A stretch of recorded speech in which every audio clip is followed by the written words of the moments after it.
Behind me, you're going to see the town of San Marcos.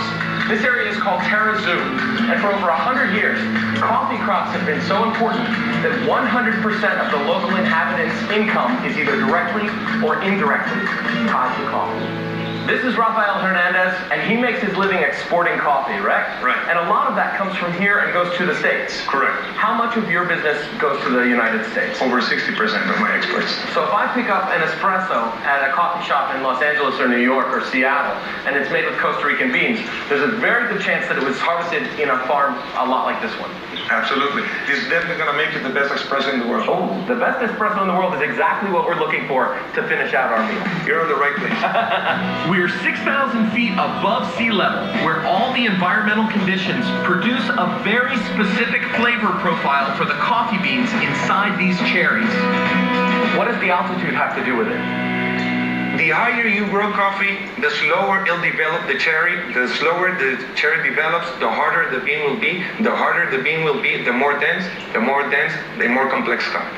But a lot of people don't know that these things are packed with antioxidants. So not only does it pick you up, it's good for you too. It's got a resistance in the skin like a grape. And a little bit of that same tannic bitterness that you get from that. But the flesh of it is very sweet. I don't get any other flavors from it, just kind of a sweet. And there's 2 seeds in it. I'm going to spit it out now. This will be fun to watch. And you can see that once this is cleaned up and roasted, how this is going to be the coffee bean. It's got that familiar shape that we're looking for. Do people just eat these like nuts or no? No, they rather just taste the coffee pulp, which is much nicer. 100% of the coffee in Costa Rica is hand-picked because 1, machines can't traverse these mountains, and 2, it takes real skill to pick just the right cherries.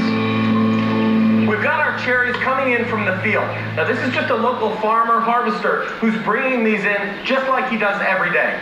Time is of the essence when we've got them in the cherry form. The pulp has to be removed within just a few hours or they'll start to spoil. And that's what happens here at the wet mill. We are going to remove the pulp and get these beans one step closer to becoming our espresso. This mechanical washer uses friction and water pressure to remove the little green beans from the pulp. The sugars in the cherries in the form of the pulp are being strained off and set off to the side. That can be used as organic fertilizer, and some people are considering it for future use as a fuel source. The clean beans are sent down this flume and they're ready to be dried. Once the green beans are done in the wet mill, they travel down this long flume to the drying process. After that long flume ride, these green beans are still too wet. There's about a humidity rate of 85%, and before they're ready to be stored, we got to get them down to 12%. And these huge, tumbling mechanical dryers spitting out warm air are going to do the job for us. The beans are going to be in here for up to 25 hours. Lowering the humidity prevents mold from growing on the beans during storage. Then, after we release the beans for a 2-week rest, this peeler removes the outer husk. Inside this turbine spinning is an auger, pushing the beans against the side and removing the husk by friction. It blows the husk down one side and the green beans out another. In the final stage, a gravity separator sorts the beans by size and quality. What is this table doing? The table leans over one side as the beans jump through the channel. The lightest beans will move towards that side, and the heaviest, which are the best ones, will stay on this side. Like we said in the field, the denser the coffee bean, the more complex the flavor of the coffee is going to be. So anything that's on the table moving that way is going to be your premium product, right? That's correct. And good for our espresso? Absolutely. Unfortunately, I'm not going to get an espresso today. For that, I've got to go to Alabama. Along with a bag of some of Terra Zoo's finest, I moved north to Royal Cup Coffee in Birmingham, Alabama to see the next step in making espresso. Are we just going to roast this up to an espresso style roast and then grind it and that'll be our espresso? You could make a very fine espresso with that, but Bobby, if you want to be true to the Italian tradition of espresso, you're going to use multiple coffees. typically anywhere from 3 to 5, sometimes as many as 7 different coffees in the espresso blend. Roastmaster Stacy Hawkins is responsible for the delicate task of roasting the chosen blend just right.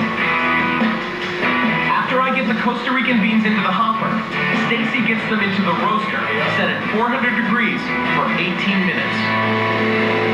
What you're trying to do is drive out the moisture that's inside the beans. So you'll start to see the beans go from their color now to a brighter color. All right, Bobby, what do you smell? It's grassy green. Right. Stacy closely monitors the batch along the way. If it gets too dark, he could roast the unique characteristics right out of the beans. The aromas are coming off. Absolutely, and it's starting to look a little bit like dry roasted peanuts, like that kind of roasty legume kind of thing. Right. The reason coffee turns bright because the sugars inside the beans, they absorb heat, they caramelize. And as the sugars caramelize, that's what gives coffee its aromas, sweetness, and its color. So that's what you're seeing here, the sugars beginning to caramelize. Now I'm starting to see some real toffee colors.